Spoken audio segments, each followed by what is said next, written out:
भीषण गर्मियों के मौसम में वडोदरा शहर के कई इलाके पानी की किल्लत का सामना कर रहे हैं। तब आपको बता दें कि कुछ दिनों पहले निजामपुरा से गुजरने वाली मुख्य पानी की लाइन टूट गई थी, जिसके मद्देनजर कई इलाकों तक सही मात्रा में पानी नहीं पहुंच पा रहा था, जिसे लेकर वार्ड नंबर 2 के काउंसिलर भांजीभाई पटेल कहां पर पाइप टूट गई है ये ढूंढने के लिए पहुंचे थे। उनकी ओर से ये जगह ढूंढी गई थी और फिर आज सभी अधिकारियों को साथ में रखकर उनकी ओर से मरम्मत की कामगिरी शुरू करवाई गई।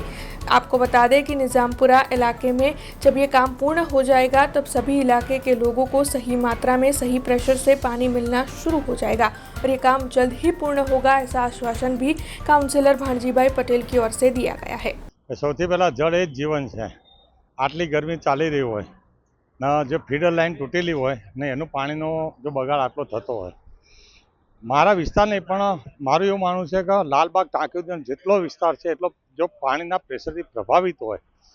તો એક પ્રજાના પ્રતિનિધિ કે મારી ફરજમાં આવે છે કે જેમ બને એમ જલ્દી આ કામગીરી પૂર્ણ થાય ને પાણીનો બગાડ ઓછો થાય ને લોકોને પાણી પૂરતા પ્રેશરમાં મળે, એના માટે આજે ઇમરજન્સીમાં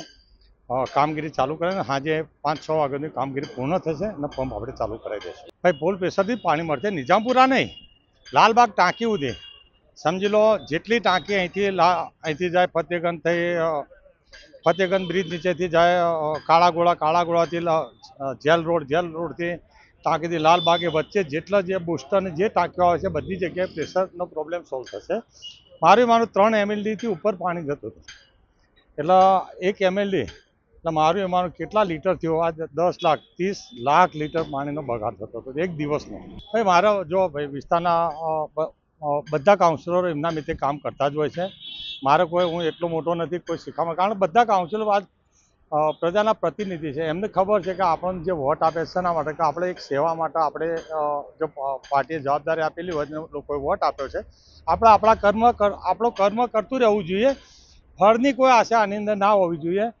જે આપણને જવાबदारी આપણે पूरी निष्ठा थी निभावी જોઈએ। हमसे जुड़े रहने के लिए हमारे YouTube चैनल को सब्सक्राइब करें और नई वीडियो की नोटिफिकेशन के लिए बेल आइकॉन को दबाएं।